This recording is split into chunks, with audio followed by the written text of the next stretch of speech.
రెండు తెలుగు రాష్ట్రాల్లో మహాశివరాత్రి వేడుకలు అంగరంగ వైభవంగా జరుగుతున్నాయి. వరంగల్లో వేడుకలకు సంబంధించి పూర్తి అప్డేట్స్ మా ప్రతినిధి నవీన్ లైవ్ లో అందిస్తారు. నవీన్,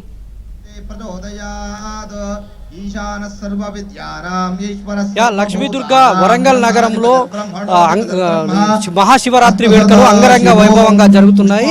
అయితే ఉదయం నుంచి కూడా భక్తులు శివాలయాలకు శైవక్షేత్రాలకు పోటెత్తారు. తెల్లవారుజాము నుంచే శైవక్షేత్రాల్లో అర్చన అభిషేకాలు చేసినటువంటి పరిస్థితి ఉంది. అయితే ఇప్పుడు కూడా ఆ శైవక్షేత్రాలతో పాటు పలు ఈవెంట్లలో భక్తులు జాగరణ కార్యక్రమాలు చేసేందుకు భక్తులకు ఏర్పాట్లు చేశారు. ప్రస్తుతం ఇండస్ ఫౌండేషన్ ఆధ్వర్యంలో హనుమకొండలోని ఐగ్రీవాచారి మైదానంలో మనం చూస్తున్నాం. ఇండస్ ఫౌండేషన్ ఆధ్వర్యంలో సాంస్కృతిక కార్యక్రమాలు నిర్వహిస్తున్నారు. స్వామివారికి లింగోద్భవ సమయంలో ఇక్కడ కళ్యాణం చేసేందుకు కూడా ఏర్పాట్లు చేశారు. ఈ కార్యక్రమాలను చూసేందుకు పలువురు కళాకారులు, సినీ గాయకులు, ఇతరత్ర కళాకారులు కూడా వచ్చి ఈ కార్యక్రమాల్లో పాల్గొని ఇక్కడ జాగరణకు వచ్చినటువంటి భక్తులను ఉల్లాసపరిచేటువంటి ఆధ్యాత్మిక కార్యక్రమాలు కూడా పెద్ద సంఖ్యలో నిర్వహిస్తున్నారు. ప్రతిసారి కూడా ఇండస్ ఫౌండేషన్ ఆధ్వర్యంలో ఈ కార్యక్రమాలు అయితే నిర్వహిస్తారు. అయితే ఈసారి కూడా పెద్ద సంఖ్యలో భక్తులు తరలి వస్తూ ఉన్నారు. ఇప్పటికే ఐగ్రీవాచారి మైదానం అంతా కూడా నిండిపోయింది.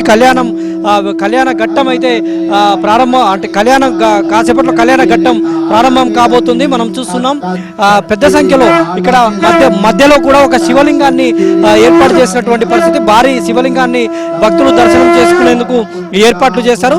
ఉదయం నుంచి కూడా భద్రకాళి 1000 స్తంభాల గుడిలో రుద్రేశ్వర స్వామికి అర్చన అభిషేకాలు చేసేందుకు భక్తులు తెల్లవారుజాము నుంచే 1000 స్తంభాల గుడికి పోటెత్తారు. కిలోమీటర్ల మేర క్యూ లైన్లు కట్టినటువంటి పరిస్థితిని మనం చూసాం. అదేవిధంగా ఇక్కడ హనుమకొండ చౌరస్తాకి సమీపంలో ఉన్నటువంటి సిద్ధేశ్వర ఆలయంలో కూడా పెద్ద ఎత్తున భక్తులు అభిషేకాలు చేసేందుకు వచ్చారు. తర్వాత ఇక్కడే ఉన్నటువంటి మెట్టు రామలింగేశ్వర స్వామి ఆలయంలో కూడా భక్తులు భారీ సంఖ్యలో తరలి వచ్చి అర్చన అభిషేకాలు చేసుకున్నటువంటి పరిస్థితి ఉంది. ఇండస్ ఫౌండేషన్ ఆధ్వర్యంలో ప్రతిసారి కూడా కార్యక్రమాలు నిర్వహిస్తూ ఉంటారు. అయితే ఈసారి కూడా పెద్ద సంఖ్యలో Indus Foundation chairman Erugula Rakesh Reddy ఆధ్వర్యంలో ఇక్కడ కార్యక్రమాలు జరిగాయి. లక్ష్మీదుర్గా ఆయన ఉన్నారు, మాట్లాడించేటువంటి ప్రయత్నం చేద్దాం.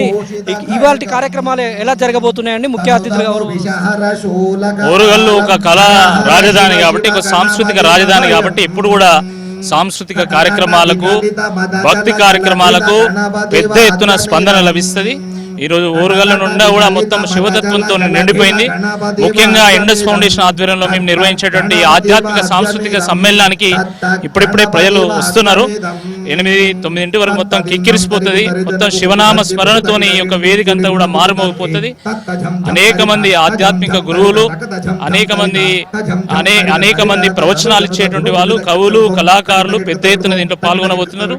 దీంట్లో ముఖ్య అతిథిగా మన మాజీ మంత్రివర్యులు హరీష్ రావు గారు పాల్గొనబోతున్నారు. ఒక మంచి సందేశాన్ని అందించబోతున్నారు. ఈ వేదిక ఇప్పటికే మొత్తం అన్ని ఏర్పాట్లు ప్రారంభమైపోయినాయి. ఇప్పుడు మన పూజా కార్యక్రమం నడుస్తుంది. దాని అనంతరం ప్రవచనాలు, ఇట్లా మొత్తం రాత్రి అంతా కూడా భక్తి సాంస్కృతిక కార్యక్రమాలతో మారుమోగబోతుంది. ప్రతిసారి కూడా ఇండస్ ఫౌండేషన్ ఆధ్వర్యంలో కార్యక్రమాలు నిర్వహిస్తారు. పెద్ద సంఖ్యలో రెస్పాన్స్ వస్తుంది. ఈసారి ఎలా ఉంది? ఎంతమంది భక్తులు వస్తారని మీరు అంచనా వేస్తున్నారు? ఎవరెవరు కళాకారులు ఇవాళ ఆధ్యాత్మిక కార్యక్రమాల్లో పాల్గొంటారు? సుమారుగా ప్రతిసారి కూడా 1,00,000 మంది భక్తులు ఈ కార్యక్రమానికి హాజరవుతూ ఉంటారు. మొత్తము ప్రవచనాలు, సప్తహారతి, పూజా కార్యక్రమము, తర్వాత కవులు, కళాకారుల చేత ప్రదర్శనలు ఉంటాయి. ఈ రకంగా కార్యక్రమము ఒక సమ్మేళనంగా దీన్ని జరగబోతున్నది. మనకి ఈసారి మట్టిపాటల మకరందం మాటల తిరుపతి గారు, పల్లెపాటల పూదోట శిరీష గారు, అదేవిధంగా మరి వ్యాఖ్యాతగా వివరిస్తున్నటువంటి గాయకురాలు సత్యభామ స్వాతి గారు, శ్రీకృష్ణ గారు ప్రముఖ గాయకులు వారు వస్తున్నారు. శశిధర్ శర్మ గారి చేత సంగీత విభావరి ఉంటుంది. అనేక కార్యక్రమాలు ఉంటాయి. ముఖ్యంగా ఇస్కాన్ స్వామి ప్రణవానంద గారి యొక్క ప్రవచనం ఉంటుంది. అదేవిధంగా జొన్నవిత్తుల గారి యొక్క సాహిత్య ప్రవచనం ఉంటుంది. దాని తర్వాత పద్మశ్రీ గడ్డం సమ్మయ్య గారి చేత చిందు యక్షగాన సందేశం కూడా ఉంటుంది. ఈ రకంగా మొత్తము ఈ రాత్రి అంతా కూడా శివనామ స్మరణతోని జరిగేటువంటి ఈ జాగరణ ఓరుగల్లుకు ఒక స్ఫూర్తి నింపనుంది. Thank you sir. కొంతమంది భక్తులు ఉన్నారు, వారితో కూడా మాట్లాడించేటువంటి ప్రయత్నం చేద్దాం. రాత్రి అంతా ఇక్కడ జాగరణ చేసేందుకు భక్తులు వచ్చారు. చెప్పండి మేడం, ఎట్లా ఈ కార్యక్రమాలు ఎట్లా అనిపిస్తున్నాయి? మీరు ఎక్కడి నుంచి వచ్చారు, ఏం చెప్తారు? నా పేరు మహేశ్వరి అండి. మేము హైదరాబాద్ లో ఉంటాము. నేను యాక్చువల్ గా 7-8 ఇయర్స్ నుంచి కోటి దీపోత్సవంలో శంఖనాదం చేస్తాను. ఇక్కడ ప్రోగ్రామ్ ఉందని చెప్పేసి మా తోటి సోదరుడు నాకు చెప్పాడు. నేను ఇక్కడ వచ్చాను, చాలా హ్యాపీగా అనిపిస్తుంది. అసలు ఎంతమందికో ఎన్నో ఫౌండేషన్స్ ఉంటాయి, ఎన్నో ఉంటాయి, కానీ ఇలా స్పెండ్ చేయడం, ఇలా చేయడము చాలా బాగా అనిపిస్తుంది. నాకు చాలా హ్యాపీ. శంకరాదం ఈ జాగరణ చేయడం వలన ఎట్లాంటి ఫలితాలు ఉంటాయని మీరు భావిస్తున్నారు? మేము అండి ఆరోగ్యకరంగా మంచిదే. ఎందుకంటే మామూలుగా ఉపవాసం ఉంటాము, జాగరణ చేయం. మనం మామూలుగా అయితే తింటూనే ఉంటాం కదా, నిద్రపోతూనే ఉంటాము, తింటూనే ఉంటాం, పడుకుంటాము. కానీ ఈ రోజు శివరాత్రి అని ఒక పండుగ, ఆ రోజు మనకు చేసుకుంటే చాలా పుణ్యం వస్తుంది అని ఆనాడు పెద్దల నాటి నుంచి వస్తుంది అన్నట్టు. ఇది నాకైతే చాలా హ్యాపీ అండి. ఓం నమ శివాయ. ఇది భక్తుల చాలా మంది భక్తులు పెద్ద సంఖ్యలో తరలి వచ్చారు. వెనక కూడా మహాశివలింగాన్ని ఏర్పాటు చేశారు. ఆ శివలింగాన్ని దర్శించుకునేందుకు పెద్ద సంఖ్యలో భక్తులు తరలి వస్తున్నటువంటి పరిస్థితి. అయితే ప్రతిసారి కూడా ఇండస్ ఫౌండేషన్ ఆధ్వర్యంలో ఇక్కడ కార్యక్రమాలను నిర్వహిస్తూ ఉంటారు.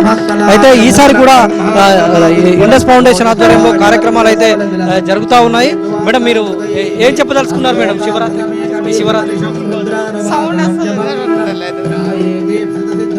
ఈ శివరాత్రి సందర్భంగా ఇక్కడ నిర్వహించేటువంటి కార్యక్రమాలు చాలా పెద్ద ఎత్తున రాత్రి అంతా కూడా జాగరణ కోసం ఏంటి సార్, ఏం చెప్పదలుచుకున్నారు? సో మహాశివరాత్రి సందర్భంగా ఇలాంటి అద్భుతమైన కార్యక్రమాన్ని నిర్వహించడం చాలా సంతోషకరం. హన్మకొండలో ఇంత గొప్ప కార్యక్రమాన్ని నిర్వహిస్తున్నందుకు రాకేష్ రెడ్డి గారికి ప్రత్యేకంగా ధన్యవాదాలు తెలియజేసుకుంటున్నాం.